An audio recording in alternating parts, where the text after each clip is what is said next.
Hello, ladies and gentlemen. Welcome into this week's episode of the Ringing the Bell podcast. This week, we're bringing you two very special guests in Belles Lacrosse seniors, Sarah Crofford and Maura Ryan. How are you girls? Good. How are you? Good. So you guys both have very interesting stories where you guys didn't come into your college careers playing lacrosse. Sarah, sophomore year, Maura this year for your senior year. What was that sort of decision like for both of you guys? I can take it first. So for me, I walked on my sophomore year, and my reasoning for that was I kind of just was missing this sense of community in college.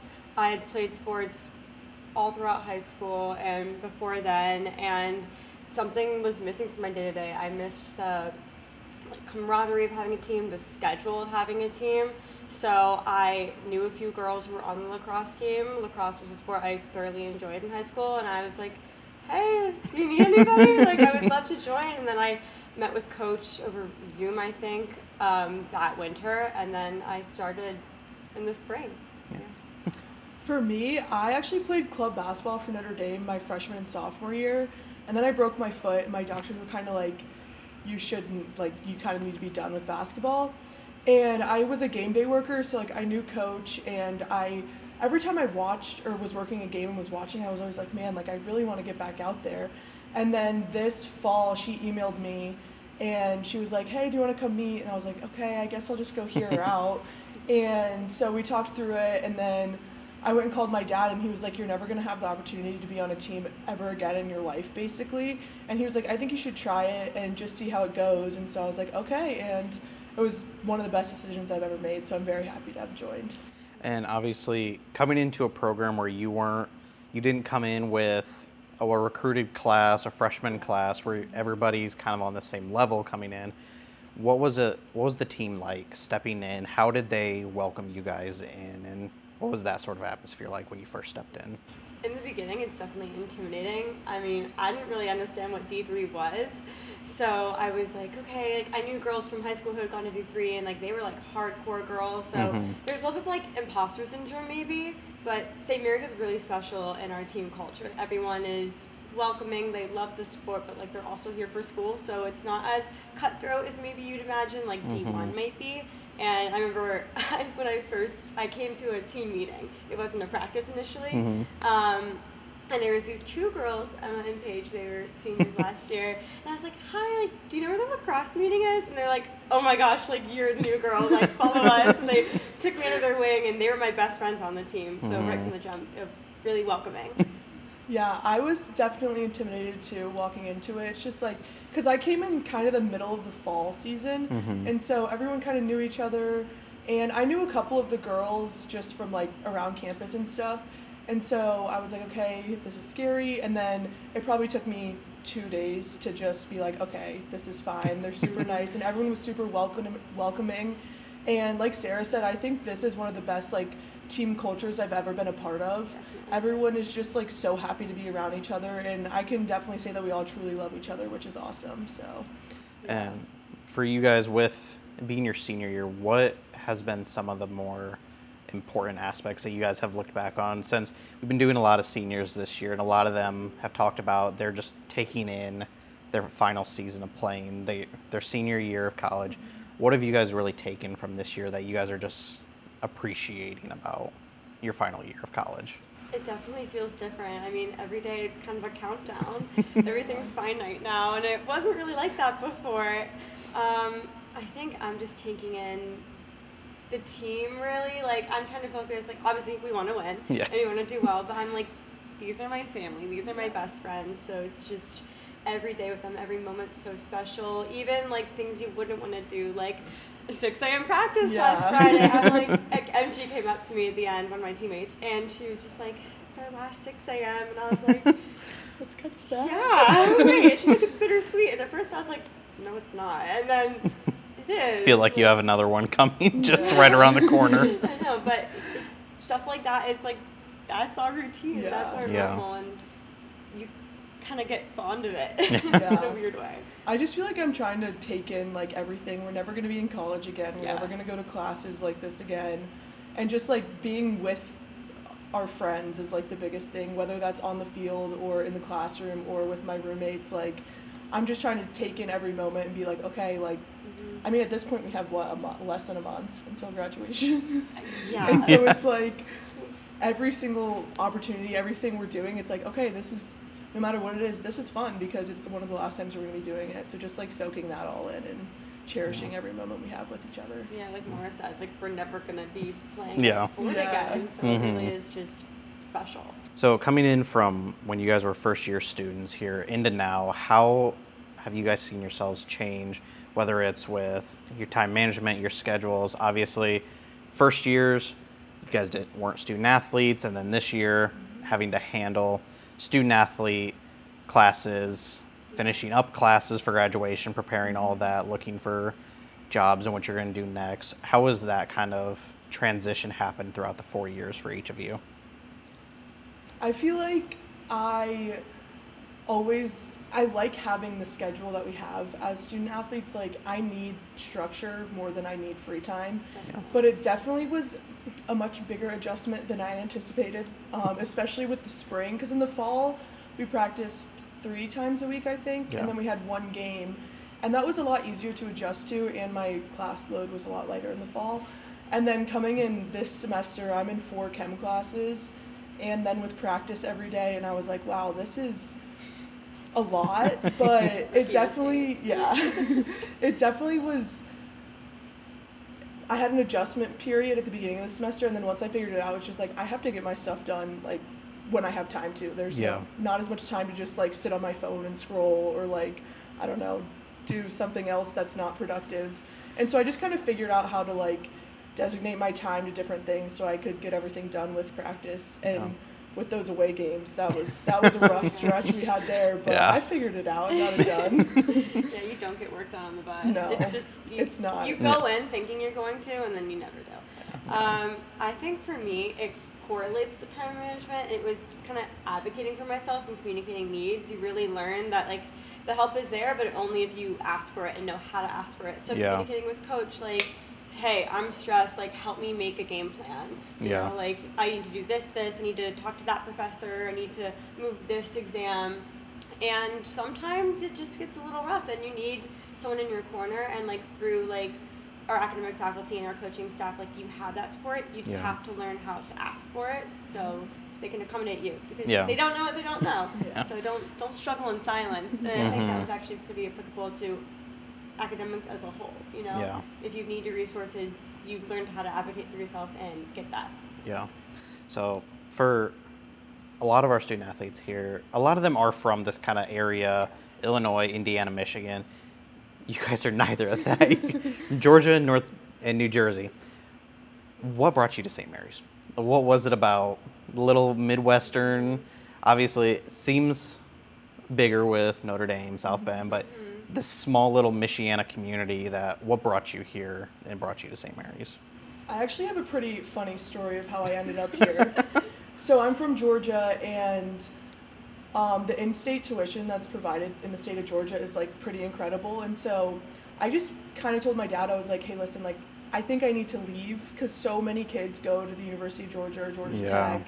And I was like, I think I need to kind of, like, leave, and if I hate it, I always know I can come home, but I knew I needed to grow separate from, like, my little Catholic school community that I grew up with. And so I wanted big football. That was, like, a mandatory thing in my college admissions process. And I always wanted to go to Notre Dame. And I was on the way we had flag football as, like, a varsity sport. My senior year, I was on the way to a game, and we're talking about college because it was right around that time when applications were due. And my teammate was like, oh, my sister went to St. Mary's and she loved it. You should just apply. I don't know, I think you would like it. And I was like, okay. So I went on my phone and went on the Common App and literally submitted the application on a bus. And then, like, 2 weeks later, I got in, and I was like, okay, maybe I'll go. And then probably 9 months later, I walked onto campus the first day, and it's the best place for me. And I obviously never would have thought I would have ended up here, but in hindsight, I definitely think it's one of those things where, like, it all works out the way it's supposed to, and I was definitely supposed to be here. So, I love St. Mary's. Like, so now, how did I get here? Because people always ask, like, how did you get here? Like, you're from New Jersey. And I'm like, well, let me think about that. So I never really had a dream school like growing up. It wasn't like, okay, like I want to go here, like that's where my parents went and yada yada yada. So when it came to applying for colleges, I'm really open for anything. And I went to a all-girls Catholic school. So Notre Dame was big. Yeah. So there's that connection, but also like the idea of all girls didn't really intimidate me because I had done it, and I'm like, it's fine, it's whatever, I'm used to it. So I applied to St. Mary's. A few girls from my high school had gone in the past, and we were kind of like a feeder school for Notre Dame, so I always knew what St. Mary's was. So I applied, didn't think much of it, but then people have mentioned this before, like the application or acceptance letter came in, and it's personalized to you. Like, you get your college acceptances, it's like, hello, insert name here, congratulations. St. Mary's was, hello, Sarah Crofford. And like told you about your essay and like why they actually want you. It's great marketing. So I was like, oh wait, this is interesting. So then I went to the meeting at the Avenue, which is an admin student stay, and hearing about St. Mary's and having a campus tour and just learning more about what the school was and their mission really sold me. So at the admitted students day, like someone was speaking and my dad was brought to tears, and he was like, Sarah, I think this is the place for you. And I was like, me too. And so I deposited that day, and now I'm here. And now I'm graduating. And speaking of graduation, obviously you mentioned earlier, we're pretty much at about less than a month now until our actual graduation day. What is next for you guys after graduation? Coming up in May, what's next? Grad school. Yeah. I'm going to pursue my PhD in chemistry at the University of Nebraska in the fall, so that's exciting. You're kind of going Georgia, Indiana, Nebraska. You're kind of making a whole big triangle across the country. Yes. Oh, my turn. So I'm going to Rutgers University to get my Master's of Science in Speech Language Pathology. Okay. Yeah. So I just wanted to go back home. You know, like I love Indiana, and I think it was really good for me for personal growth to be so far away. I always said like I didn't get homesick because I didn't have the option to go home. Like when the going gets tough, you're here. I'm here. But that was really good for me because like I so could have, like, I would see my friends, like, they had something going on, and they were 2 hours away, so they would go home for the weekend, and it really forced me to be independent and also, like, make the most of where I'm at. But now for grad school, I'm like, okay, like, let's go home. Grad school's also super expensive. So it was just time to go home. And so obviously outside of going home, Maura, you're not going home, but what was it about Rutgers, Nebraska that drew you guys there, and what was it about their programs that kind of pulled you in? So I had the opportunity to be at the University of Nebraska this past summer to do it's called a REU, or research experience for undergraduates. So since we don't have like big graduate labs because we're mostly undergrads here, they have these opportunities for students at schools like this to be able to go experience those big graduate labs and kind of introduce us to that kind of level of research. So I did that over the summer, and I just really enjoyed the lab I was in and like the people I met and stuff. And so just like throughout the admissions process, that's just where I ended up. And I'm pretty excited. They also have big football, which, you know, obviously really important part of my life, but also big volleyball over there. Yes. You have to get into volleyball over there. When we were there in the summer, we left the day before their first home volleyball game, and I was so sad, but now I guess I can see unlimited volleyball games. So for speech language pathology, you have to have your master's to practice. So since I started with speech path, I knew I was going to go to grad school. And it was either I could go here, I applied to other programs, and then it really came down to location. So being home, the affordability, but also the Rutgers program is really nice. I don't really know how else to say there. I've actively participated in research throughout my time here, and they have a lot of good support and background in research. And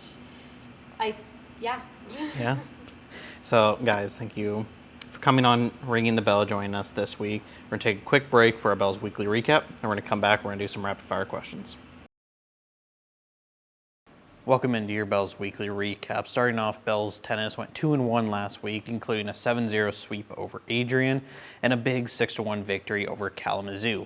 The Belles rattled off 5 straight singles victories to close out the win over the Hornets. Belles senior Emma Keeley was named MIAA Player of the Week after her performance going 3-1 overall, including 2-0 at the number 1 singles position. Belles Lacrosse closed out their regular season last week with losses to Calvin, Kalamazoo, and Shrine. Belles junior Rachel Speckard led the team with 9 goals on the week while tying a career high of 7 versus Trine. Belles Golf took home a win at the Trine Spring Classic after shooting a season-low .307 as a team. Sophomore Melanie Meyer took home the individual title as well after shooting a 2-over 74. Her performance also earned her MIAA Golfer of the Week honors. Softball went 3-3 on the week, including a win over Hope on Saturday and a sweep of Anderson on Monday. Freshman Isabel Hockmuth led the team with 8 hits on the week, including adding 4 more home runs to her season total. Sophomore Aubrey Zachary led the team in the circle, earning 2 more wins in her 3 starts and throwing 20 total innings across 5 games and striking out 13 batters. As we look ahead, Bellstott will make their 2nd consecutive Nationals appearance in Nashville, Tennessee this week. As the 3 seed in the tournament, the Belles will take on Centenary in their first round matchup on Thursday.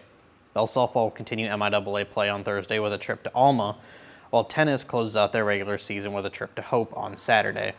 Belles Lacrosse will make their first postseason appearance since 2023 as they take on Adrian at Adrian in the first round of the MIAA tournament. Belles Golf competes in the first part of their postseason experience as they head to the MIAA championships this weekend on Friday and Saturday at Legacy by Arthur Hills Golf Course in Ottawa Lake, Michigan. And that was your Belles Weekly Recap. Maura, Sarah, we're going to get started with our rapid fire questions. Not too difficult, quick and easy. So our first one is always, what is your favorite restaurant in town? The Lobber. I just discovered an ice cream place. It's called Ritter's. Oh my god, So I love Ritter's. It's a very traditional ice cream place in South Bend, Michiana. It's very loved by everybody. Should I say custard? It's frozen custard. It is custard. Yeah. It's so good. That- I think we just discovered it. So What is your guys' favorite spot on campus? by the lake, I think it's called like the Zen Garden. That's my favorite place. I really like the Ave, and then for studying, definitely like Rainbow. Yeah. And they did that new thing. I don't know. I haven't been in there since they built it. The out. Pace Center? Yeah. Oh. Do you guys have a favorite class that you've taken or a favorite professor that you've had while at St. Mary's? Obviously, we love all of our professors. Yes, that's why it's hard to answer.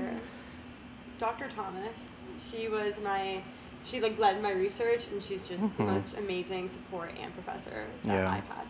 Okay, I have 2 answers. For like an elective class, it was Professor Spellmo in history, and then this semester I had Dr. Drummond for 2 classes, and I had him in the fall for 2 classes, and so it's just been really fun because we see him all the time, and he's just really come out of his shell with our energy, and that we're a bunch of chaotic girls in those classes, but it's been fun. If you guys were an animal or if you have a spirit animal, what would you be? Oh, this is so easy. King Julian, the lemur. Hello. I have no idea. I think, the first 2 things I thought of were either a giraffe or a monkey. So I don't have any explanation for either of those either. You're Momo, so I'm thinking of like Maurice.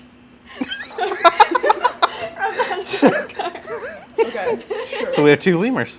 Yeah, Let's go with that. I've adopted you. Welcome to my lemur kingdom. Okay. Thank you. I'm glad to be here. It's bound to happen. Do you guys have any game day traditions or rituals that you have to do?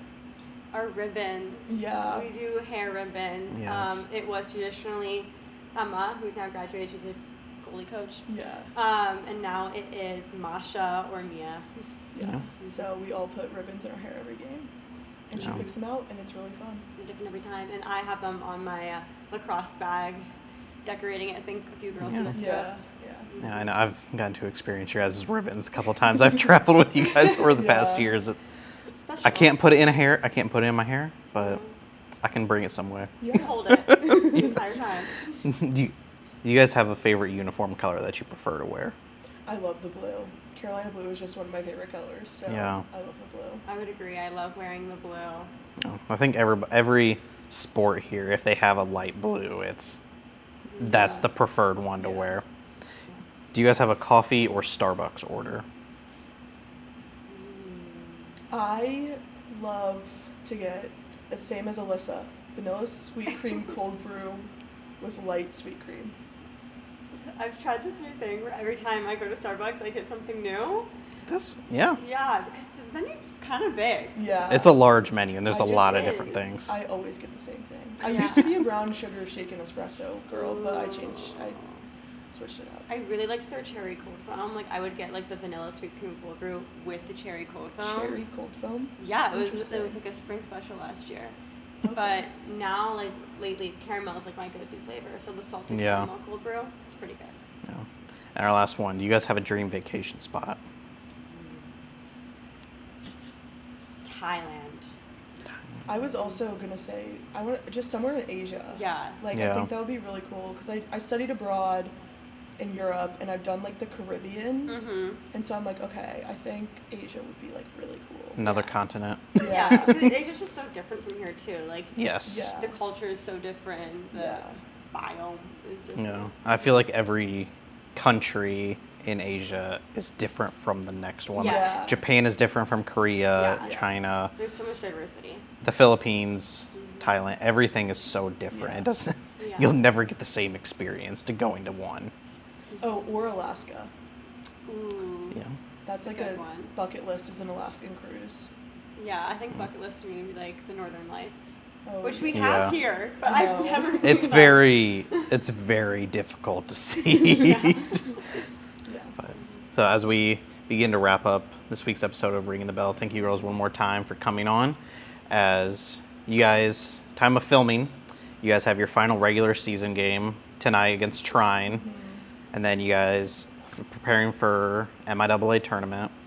What are you guys looking forward to these last couple weeks of the season? I'm just looking forward to going out there and having fun. And that's just been kind of my motto this whole year, is just to have fun and kind of help everyone remember the joy. Sports are, at the end of the day, yes, we want to win. Yes, we want to get better, but sports are meant to be fun and as like a creative outlet for us. And so I just hope to keep up the energy, keep up the vibes, and make sure that I'm having fun and so is everyone else. So, yeah. I'm in the same boat. We kind of do like goals for the game before we start, and mine last time and Maura's was be loud, be proud, and be positive. So that's really been like my Yeah. mantra this season. Yeah. It's cheesy, but like soaking it all in. Yeah. Yeah. Yeah. Well, perfect. So, ladies, once again, thank you so much for coming on this week's episode of Ringing the Bell. Ladies and gentlemen, thank you so much for tuning into this week's episode.